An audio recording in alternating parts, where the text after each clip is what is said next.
My friend Dan, he's got a podcast, cause all comics need a podcast, and nobody had a podcast called The Art of Bombing. So Dan went out and bought a tape deck. Who knows why he bought a tape deck? Podcasts don't get played on tape decks, but Dan is from the 80s. So hey there, all you funny jerks, come talk to Dan about your work.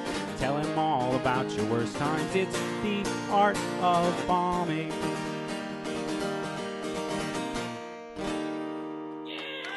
I tried to put up a nice tapestry, but I can see that it's not wide enough.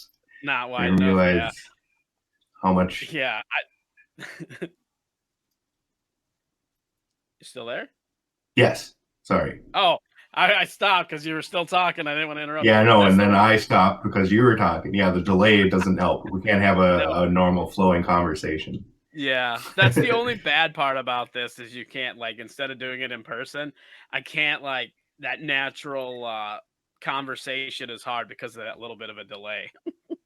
Yeah, absolutely. And you can see it, everybody that's doing this, like even on the news and like the Tonight shows are doing this. It's like, it's just weird because you can tell they're waiting for the other person to finish because they're aware of that delay and they can't really have that, like, you know, extemporaneous in-person conversation.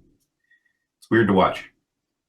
It is. It is. But that's good. I mean, it's a good point. You have to know that there's that delay. So you know, that's if you're aware of it, you can make a conscious effort not to like try to, you know, not to talk over somebody. Yeah, exactly. You gotta wait for the cues. Yeah, like that's exactly it. So you've been doing a lot of the virtual comedy. How is that going for you? I've been trying to. It's a learning process, definitely. It's because when I first started doing it, we all first started doing it. I mean, we just basically tried to do an open mic on the internet, and you learn real quick that that's not entertaining to watch. It's very awkward to have somebody do what they would try and do on a stage to one other person in a virtual chat. A cat clawing on the chair behind me. I was like, what is that? Are you typing? No, it's that's your cat sharpening the claws, huh? Yeah, Bill Porky. He probably needs to hold on. Oh, there we go. You can see my knee, didn't you? Yeah. Why? Out of all the times to bother me. Of course, cats always only want to bother you when you're doing something, you know. If you're just laying there watching TV or doing nothing, and it'd be the ultimate time to come get attention. Nope. Yeah. Gotta wait till you're busy. Yeah, and I do with doing the virtual comedy, and then I have it recorded. Then you go back and like watch it, and then you realize how much noise was actually picked up. Yeah. I mean, especially I wear these noise canceling headphones while I do it, so I have no idea what's going on in the background. I got 2 roommates, 2 cats, as you can tell, so just a bunch of distractions. And somebody else was pointing out, like, there's Andrew Shinjin. He's like, you notice how like everybody now that we're doing this virtual comedy stuff, everybody's a prop comic now. Everybody's like, you know, it's like picking up, hey, look at this hammer I got, and just like picking up random shit around the house. Yeah, it's interesting. On our crowd work. Yeah. Well, half the fun of the virtual comedy is the comment section, and just I mean, it's other comedians for the most part, but there's chiming in and heckling and talking to each other. It's fun. It's obviously it's not a replacement for live comedy, but. Oh, no, it never will be. Although I feel like some of the people, like I've watched a couple shows on Zoom, but I haven't did one myself. I was going to do it on Zoom, but I just didn't. I didn't know if I'd be able to get an audience to go over to Zoom because I do this storytelling show, which you're going to be on coming up. But I've seen some others, and it's kind of neat because they can at least you can hear laughter and stuff with Zoom. You know, you have other people that are watching can have their mics unmuted, but they've been having problems with getting what they're calling Zoom bomb now, where people are basically trolling them and hacking the feeds or whatever. And I heard about that on the news. Yeah, that's crazy. I heard him talking about it on the news, and they used the word troll. They're like, there are trolls going into Zoom rooms and causing chaos. And they didn't have to define what the word troll was. They just used it and assumed that everybody knew what it was. And I was like, holy. Isn't that terrible? I mean, that's where we're at in society now, though. Yeah, exactly. People know that word, Yeah, that's crazy. That's where we're at in society, is that you don't have to define certain words. It's become part of our culture, and trolling is one of those things, unfortunately. Right. That just goes to show you how sad we are as humans. Yes. How sad and pathetic. How pathetic some of the human beings are on this planet, yeah. Yeah, but that's for sure. Also, at the same time, it's probably little kids. And it's probably funny. I'm sure some of it is. I mean, I guess on a comedy show, I feel like if somebody like trolls a comedy show, it's got then they're just being an asshole. They are, but I mean that's the same as somebody trolling like a meeting. I mean, one of the first stories I heard about that was somebody was giving a presentation, like a medical presentation or something, and then all of a sudden dicks started showing up. And that's shitty or something. Yeah. But I saw one where it was this guy. He got into like a college class and pretended to be a student. And while it was his turn to do his talking as a student, he just started yelling at his mom super loud. Oh man! But acting. It was and it was like, and it was a Zoom meeting, so you can see everybody's reactions. Just like, oh my god, this guy's yelling at his mom, and the teacher is like freaking out. Because he was pretending like he's pretending to mute his mic and not realizing it wasn't muted.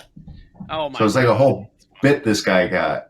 So it wasn't necessarily like, dick bombing, which is just, come on, you just caught in chaos. Yeah, but this guy, right? That guy was funny. I give that guy his props. But like you said, it's when they went out of the way. yeah. But when they're doing it during like COVID briefings that official government officials are having and trying to solve like real fucking problems, and it's just, what are you thinking? You gotta it's too much. Yeah, use your filters.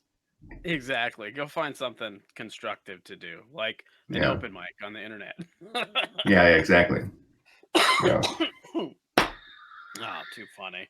Well, you've been doing doing your show pretty much since we've been in the whole shelter in place, doing it virtually. Yeah. You started on Instagram. Are you finding it that it's been going a little better since you moved it to the StreamYard and being able to broadcast it like on Facebook, as far as like viewership goes? Or it's a lot.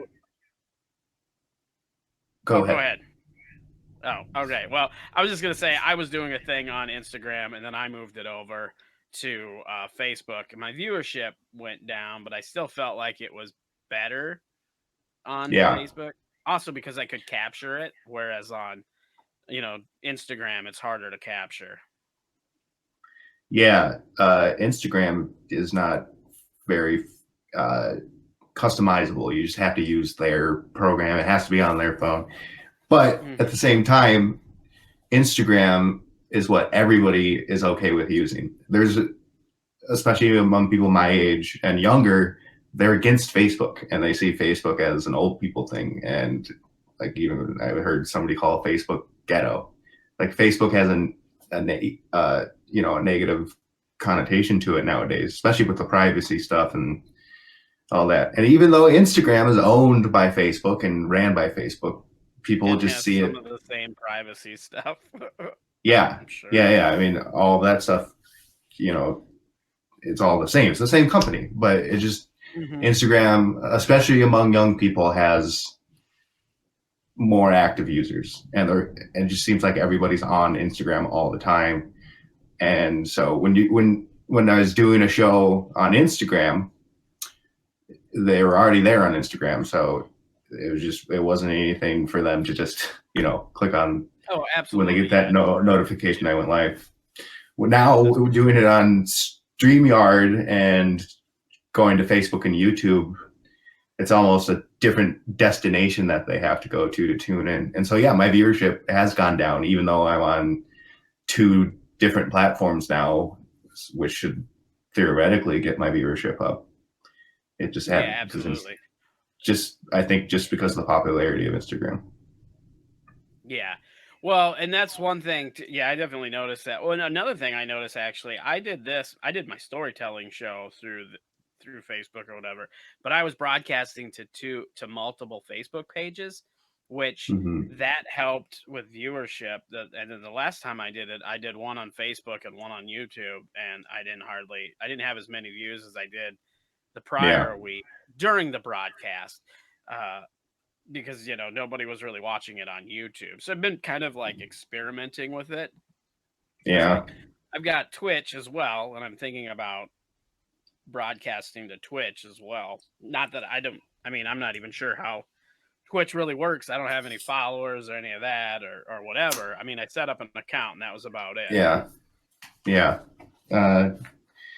Twitch is another thing that you kind of have to have your own. You have to build. You have to spend months and years building an audience to get your reputation going. So, go ahead.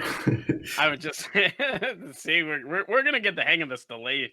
Eventually, thing. Yes. Eventually, when we're done recording. Oh, I was just saying I was thinking about springing for the professional studio for through the StreamYard so that I can broadcast to more places at one time. And I've been thinking about that because even when this is all done, and we're back to being able to do live comedy, I mean, that's going to come at some point. I kind of like my virtual storytelling show just because it's a fun thing, because I'm able to make videos out of it too, because then I've been putting the videos up on YouTube as their own stories or whatever. So I'm kind of building like a brand out of it or whatever. So So go ahead. I was done. This virtual stuff isn't going to go away once, everything reopens. I think there's a lot of people realizing that, this utility has so many purposes and it can cut down on so many things.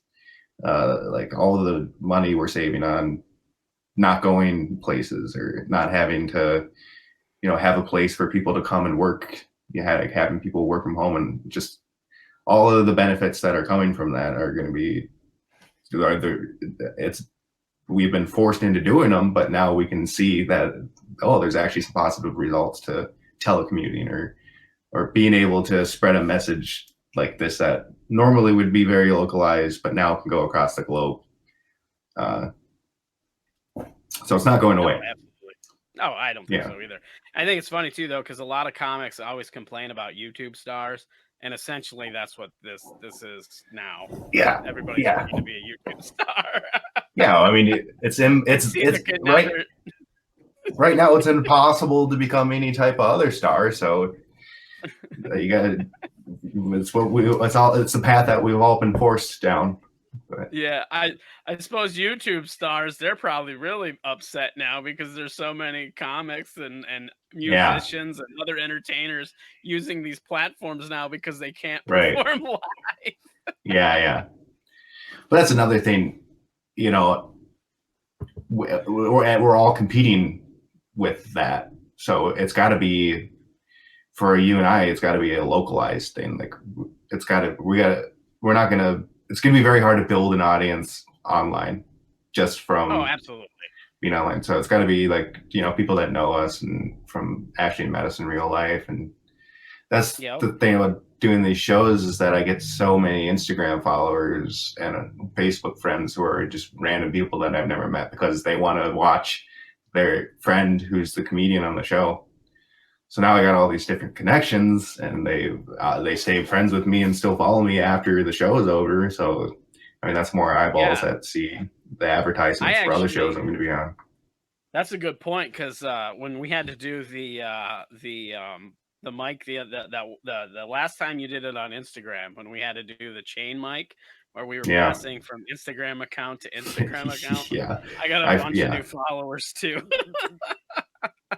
Off of that, and then they stayed. So that is cool because it is cool to be able to build a little bit of a following. That's for sure. Yeah. And then, when society does go back to semi-normal and we're able to do shows again and we're advertising for our shows, there's a good chance. These people have seen us perform before, so maybe they would want to come see us try and do it live and then see how terrible we are and then never come back. Yeah, I was going to say, as long as they didn't think we were terrible when they saw us online. Yeah. Which that's a good lead in to what this podcast is all about. Terrible comedy bad shows, the bombing, the art of bombing. So we're going to get into that, and I'll let you talk about a show or a time where you felt that felt like you bombed or it was a bad show, and what you think happened. So go ahead and take it away. Yeah, this is like great timing because I just got notified on Facebook, Facebook memories about this exact show. It was, that's great. It was last year's House of Comedy Funniest Person contest. And I signed up for it. And this is after taking a year off of comedy. I did my first open mic about four years ago, and was I didn't really get into it heavily up until about a year ago. I was like on and off, did a few open mics here and there, but never tried to pursue it, professionally or, do the networking and stuff that you have to do to be a comedian. I was just, kind of on the fence. It was more of a hobby up until a year ago, because I quit comedy completely for a year because I was just demotivated by it. I wasn't getting booked on shows very often, which now retrospectively is because, I wasn't going out very often and nobody knew who the hell I was. Anyways, took a year off from comedy and then started doing it again. And that's when the competition season was happening. So it was during the summer, and I signed up for the House Comedy competition, and I got selected to do the opening night of the competition, which is always a spectacle. Have you done the House Comedy competition at all, or been there? I did, yeah. I did it last year, actually. It was my first year doing it because I just moved to the cities, actually. I've only been here like a year now, actually. April is our anniversary to moving. Okay. Yeah. So you moving here is about when I restarted and actually put a lot of effort into, comedy and stuff. And it started, there's a few shows and mics that I did before that House of Comedy competition, but that was like one of the first ones that I did while I was back. And so House of Comedy is a big club. It's a comedy club, and it seats almost 200 people, I think, between 200 and 300.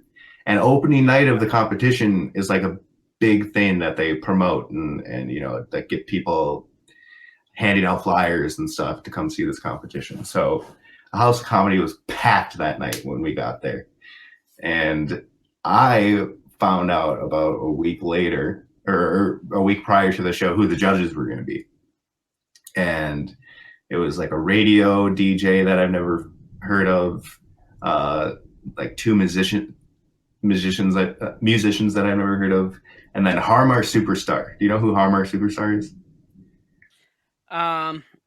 I heard of them. I've heard the name. Yeah. Okay. He's a local celebrity, I guess you could say. Okay. He's a musician. I've definitely the name. Okay. Yeah. I definitely heard the name. Yeah. I'm sure if you saw him, you'd recognize him. But he's a local musician. He's kind of big.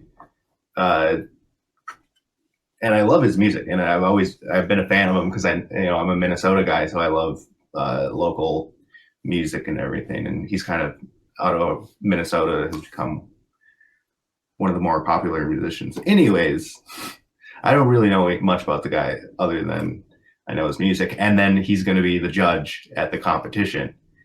And so like Harmar Superstar, he's kind of like this freaky guy who does a lot of his music's like kind of sexy disco music, and it's kind of all about like very hypersexual and and also being like a freak, like a kind of freaky sexual guy, and he like wears like skin tight clothes and always takes his shirt off on stage, and he's very sexual. So I found out he's gonna be judging this contest at the House of Comedy. So in my set, I worked in a joke about him. Not about him, but I worked in a joke that involved him. And I thought, when I thought of it in my head, I thought he was going to find it hilarious. And I thought, like, afterwards, we're going to, he's going to come shake my hand. He's like, oh, that was really funny, man. You want to be friends? And I thought I was just going to like be friends with Harmar Superstar because of this show. So I was like, all right, this is gonna be awesome. Like I get to cross paths with this guy and show him my art, and maybe he'll like it, and then he can like show me his art. I don't know. I had this idea that it would just he would love it, and then he would love me. So we get there, we get to the contest, and it's packed with people. And the way they pack it with people is by part of the way you get more points for the contest, is by bringing people. That's part of the point system. It's not just based on. That's a lot of contests are like that. Yeah, I mean that's why they're essentially bringer shows. That's all. Yeah, it's what usually. I mean, all the clubs do it in the summer because that's when nobody really goes to watch comedy because they want to do outdoors and stuff. So it's a way to bring in revenue to a comedy club in the middle of summer by getting amateur comedians who know nothing about comedy to bring people, to bring money into their business. So people are actually really good. Some people are really good at that and are very popular and can bring people. And that someone who was very popular and brought all of their friends and family was a very old lady. She must have been in her 60s, like late 60s, maybe even early 70s. And she brought her entire nursing home with her. It was me and Russell Nelson peeked into the room as it was full, and it's about like 20 minutes before showtime. It was just a sea of blue hair, just old people as far as you could see. And this was before I understood demographics. So I didn't realize that maybe I should think about the dirty material that I have planned to deliver to my grandma and her generation of friends. And I talked to Russell Nelson before it, and he works dirty a lot too. But we both saw what we were about to face, and he's like, oh man, yeah, I saw that audience and I had to switch my entire lineup. And I remember him saying that to me, and I was like, no man, I'm going to stick to my gun. Famous last words. Yeah. So, and another shitty thing about the House of Comedy contest is that you have no idea where you are in the lineup. Like you know what your night is, and then you have to be there for the whole show, and then they randomly call your name. Yep. So and then, or when I did it, they led off with your profession, but if you had a profession, the same profession as somebody else, right, you have no idea. That was like when I did it, that was the most stressful part of the night. I ended up going like towards the end. I was like I want to say like the second to the last person, maybe even I went last, but waiting all that time, like every time they get ready to call somebody, you have to get ready, and I'm trying to record it, so I have my camera ready, so every time he's up there, I'm getting ready to hit the start on my camera, and then they call somebody else, and then it's like back down. The first year I did the contest, I was like second to last, and that was the worst because I would just start walking up every time, and as soon as I realized it wasn't me, I would turn around, and then so anyways, we're going through the show, at the House of Comedy contest. Everybody's going up. It's a hot crowd. They're into it, but you can already tell like the people that do dirty work or who are working blue aren't really. That's not the audience because there's all these old farts from Oakdale who got a pass to get out of their nursing home for the day. So, and then so at this contest, every fifth comedian, I think it is, the judges get on the microphone and like, you know, like just do a check-in with the audience and like say who they like and whatnot. And this person was funny, like this person bombed or whatever. So I get up there and I'm doing my set and I open with a clean joke. I don't remember the set, but I usually always open with something that's clean and endearing to try and get the audience on my side, because I thought once you get the audience on your side, you're fine. You can say whatever you want and they will be with you. Well, yeah, there is some truth to that. I think you definitely, you have to get the audience on your side and you also have to be likable. You know, right? Yeah, they kind of go hand in hand. You know, getting them like that. Yeah, and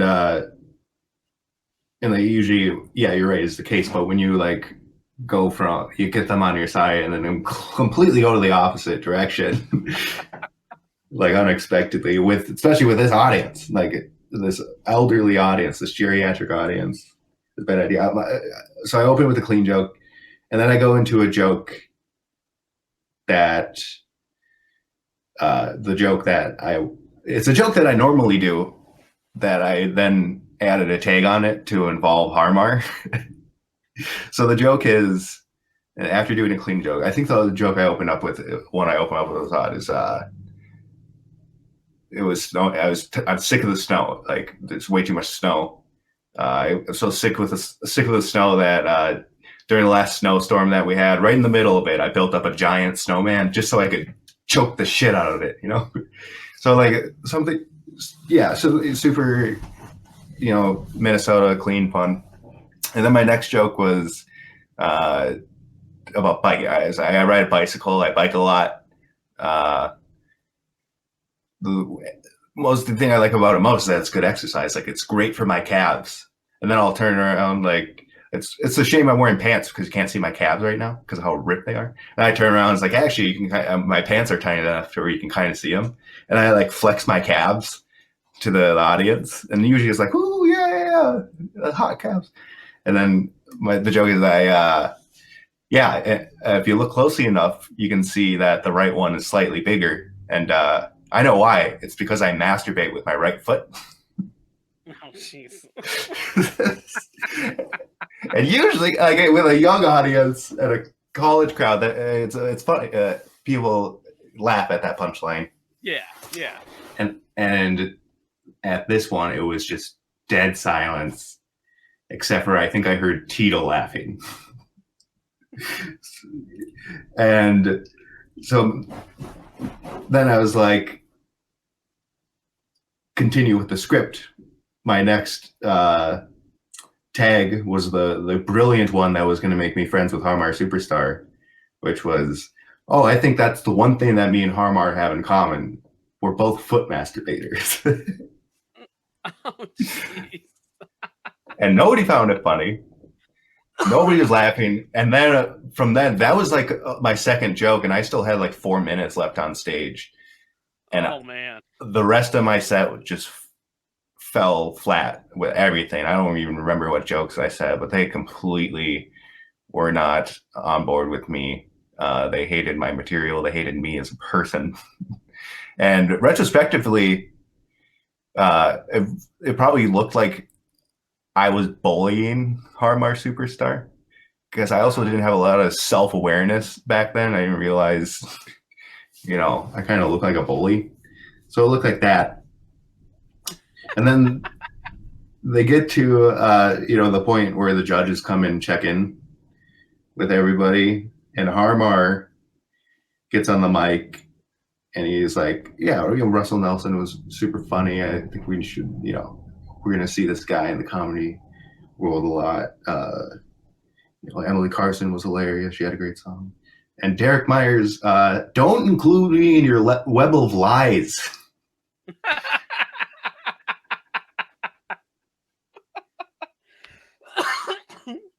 It's like, whatever, but no, I'm just kidding. You did really good. I know you were bombing up there, but you did well at, plowing through it. Oh. So Harmar Ouch. said that I bombed. We didn't become best friends like I thought we would. He avoided eye contact with me as I was leaving, and he probably hates my guts. Oh man. Oh, that seems about right though. That seems how something like that would go.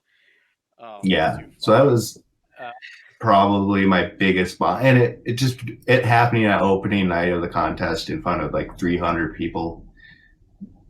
And just me thinking that it was such a funny joke that there was no way Harmar wouldn't think this was funny. But here we are. I mean, in retrospect, you've kind of looked back at that, and you've already kind of seen some of the things that went wrong with. Yeah.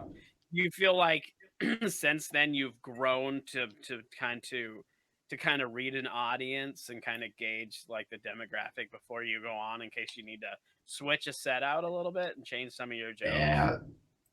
So many lessons learned that night. Just,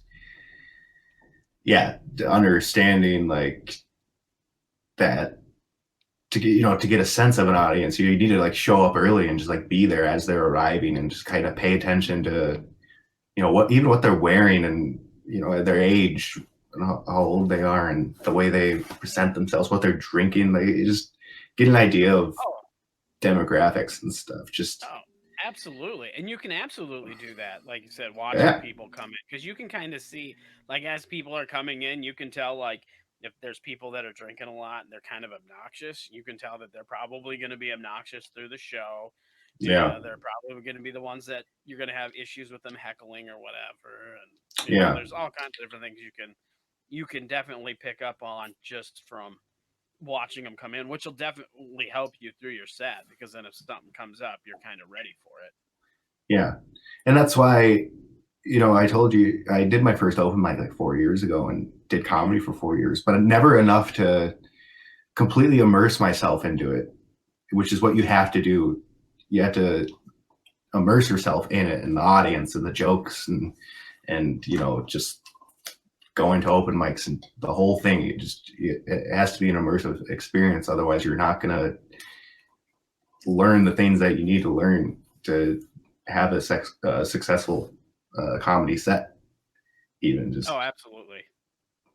Yeah. So I definitely learned.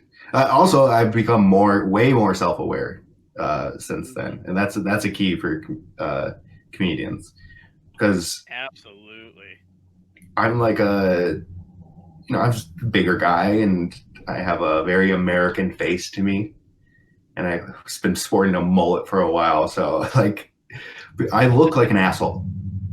I understand that I like people. Their first impression of me is that I'm a douchebag who bullies people. That guy definitely drives a lifted truck with testicles hanging from it.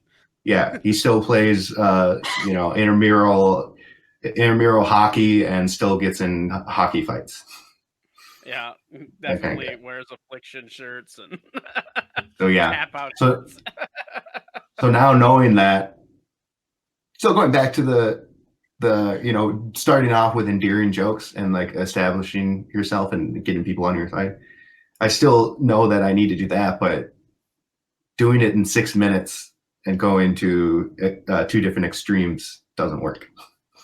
Oh no, because that's the one thing with that. That's one thing that's nice about being able to do longer sets when you get to that level, when you can do, 15 minutes or half hour or whatever, because you really do need time to establish yourself. Like that first 5 minutes really of a set is you kind of letting the crowd know who you are and getting them to like you and getting them to understand kind of where you're going and building that trust. It's all happening in that first 5 minutes. And we're only doing 5-minute sets.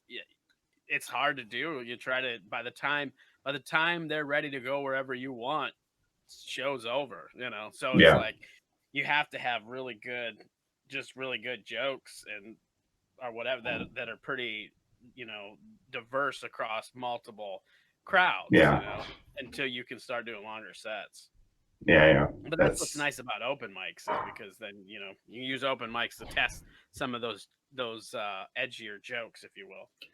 Yeah, but you also got to be careful, and that's also another thing, is knowing, because each open mic is going to draw a different crowd, and Oh, absolutely. so if you go to, yeah, exactly,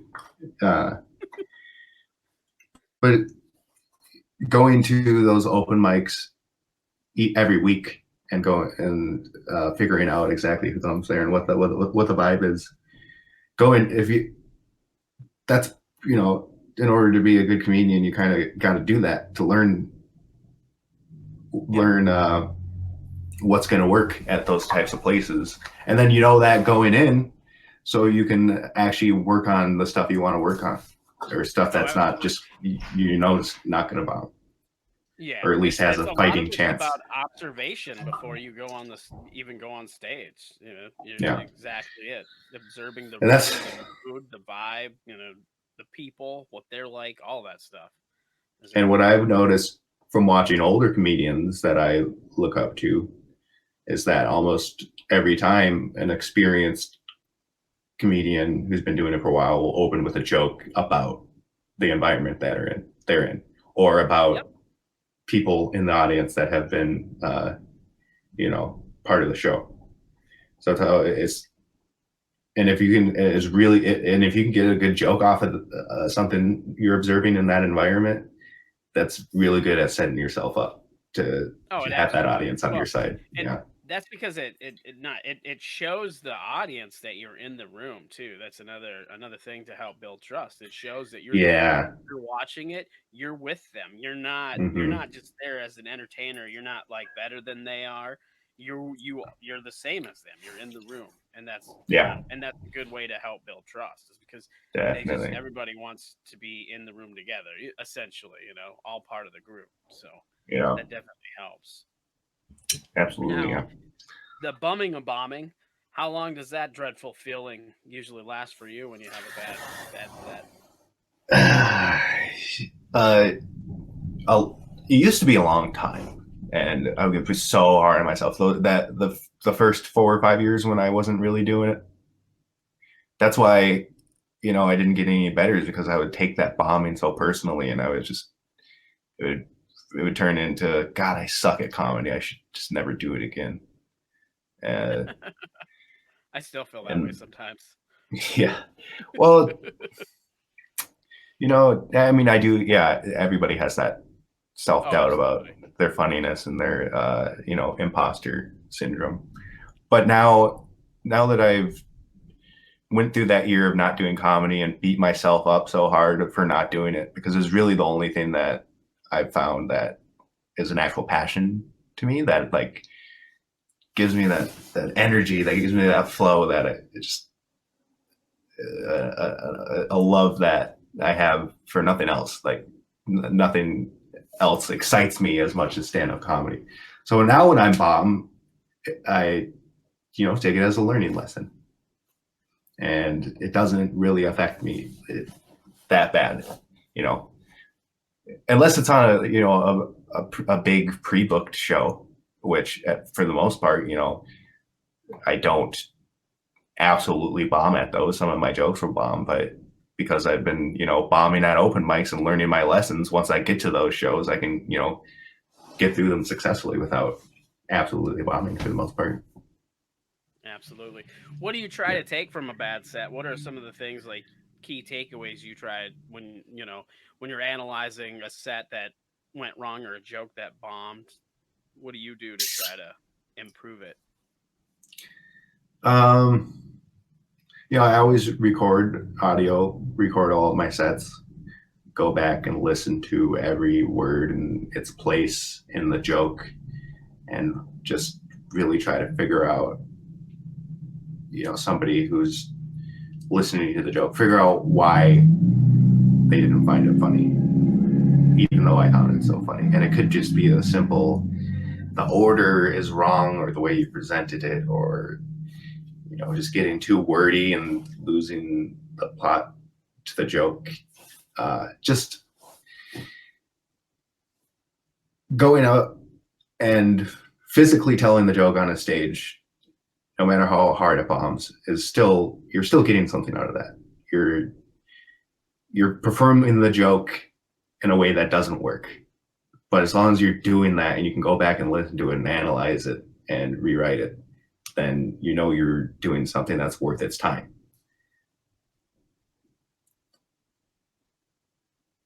That's why bombing doesn't affect me anymore, is what I'm saying. Well, that's good.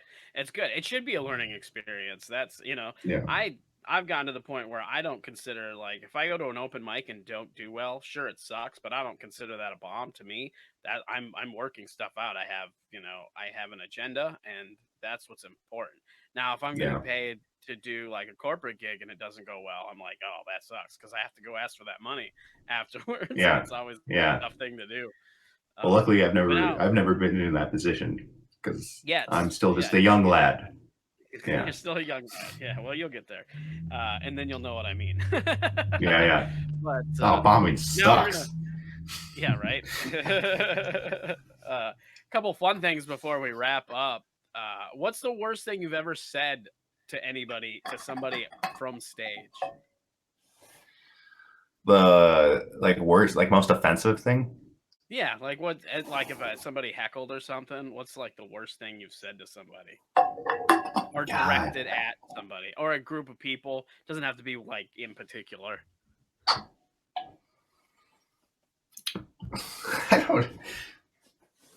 I've never really. I've never had anything you've said is look at my calves. Yeah, I guess so.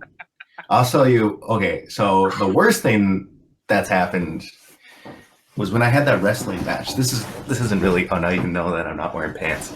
Yeah, now I saw your knees. Yeah, because when if I ever interact with the audience, I never really get mean. I always turn it on myself. I don't insult people, and I never but I've also never been heckled like that by bananas. So it's never really that so far in my career that's never happened. But as far as innocent bystanders at an audience show go, when I had that wrestling match breakout at my open mic, there was it was mostly other comedians in the audience, or at least my friends, or people that I've known, or people that can't come to that show. But there was also a few people that it was like their first time ever going to a comedy open mic, and just wanted to go for a fun night of open mic comedy. And there was this one couple that sat in one of the booths close to the stage. And as the wrestling match was breaking out, I go back and watch the video, and I can see that they're totally shocked, what is going on? And then the wrestling match breaks out, and they're just completely assaulted by this spectacle that they had no idea was going to happen. And then Ricky Norin, the wrestler, who's a hardcore wrestler in real life, he does deathmatch wrestling. Mm-hmm. So they're using all these props and stuff, but he's got a katana stick that he's been beating Jerry Olderger with. And then it halfway breaks, so he's done with it. So he cracks it over his head and then throws it into the audience. And the stick hits these two people that are sitting at the booth. If you go back and watch it after this, it hits them in the booth. And every time I see it, I'm oh no, these poor people who came to my comedy show just got physically assaulted by a wrestler. But they'll always remember that comedy show. Yeah. And they didn't get hurt or anything. They didn't see it. They'll definitely remember it. So I just always, every time I go back and watch it, I just cringe because of how bad I feel that they just came for a comedy show and ended up getting this fucking stick thrown at them. That could have stabbed them in the eye. Damn. All But right. yeah. And then the last thing, what is something you're proud of? What as far as either comedy or personal? I like to leave on a positive note. What's something you've achieved that you're really proud of so far in life? Definitely that wrestling match. That was, I don't know, I really had a lot of fun surprising people with that because I didn't tell anybody about it, and it turned out pretty well in the video. Turned out pretty good, and I got a lot of positive feedback. But and my mic in general, like I'm really proud of. I put a lot of work into making my open mic a good show every week, and like having an audience that comes and like being professional about it and promoting it and making it look, like an actual comedy show. Music, you got a piano player. I got a live piano player, and I just remember the reason I did that is because I didn't start off with that mic. That was a different comedian's mic that I inherited. And one of the things that I hate most in comedy is somebody half-ass running an open mic. I hate going to an open mic that's at a bar where you don't even know who the host is because he's not greeting people as they come in. Yeah. All there is just a loose sheet of notebook paper that somebody tore out of their journal to make a list. So that's what I'm really proud of is,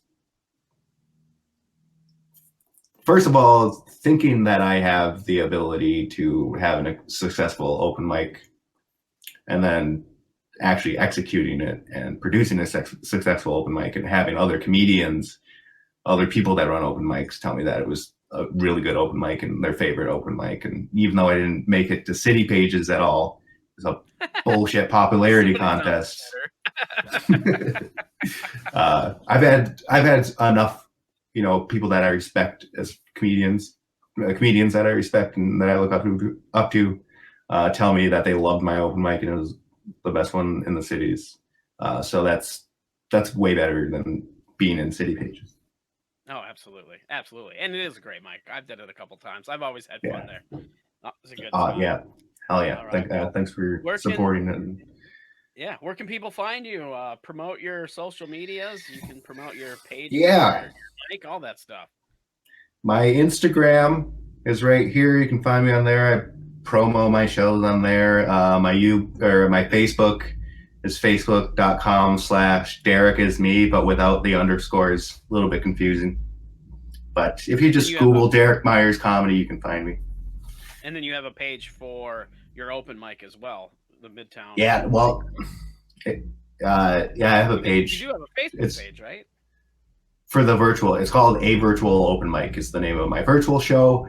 It's every Friday at 9 p.m. Central Standard Time. And yes, I broadcast it to Facebook and YouTube, but now I've been broadcasting it through my just my personal profile because I get more people watching through that way. So gotcha. But that page was originally for your open mic, right? When we could do open mics? Is that so? Once things get back to normal or whatever, it'll be for the open mic again, right? Yeah. I should probably go change it back. Go follow his page. Yeah, all that. Look, just Google Midway Mike Comedy and it'll pop up. Or they can Google Midway Mike Wrestling to watch the YouTube video if anybody's interested. It's got a lot of views. I'm proud of how many views I got from that. It's only 2,000, but still 2,000 organic. Awesome, I didn't pay for any advertising. Yeah. That's awesome. All right. Well, thank you, Derek. Yeah, thanks, Dan, for having the show. It was a lot of fun. The Art of Bombing is a Blitz Entertainment production. Hosted and produced by Dan Bublitz Jr., The Art of Bombing intro music was written and performed by John Holt. All other music used in this podcast was under the Creative Commons license. If you would like to help The Art of Bombing, you can do so by subscribing, rating, and reviewing our show on whatever podcast application you use to listen to The Art of Bombing. For previous episodes, blogs, and more, visit artofbombingpod.com. Have a great week, and remember, stay safe so you can live to love.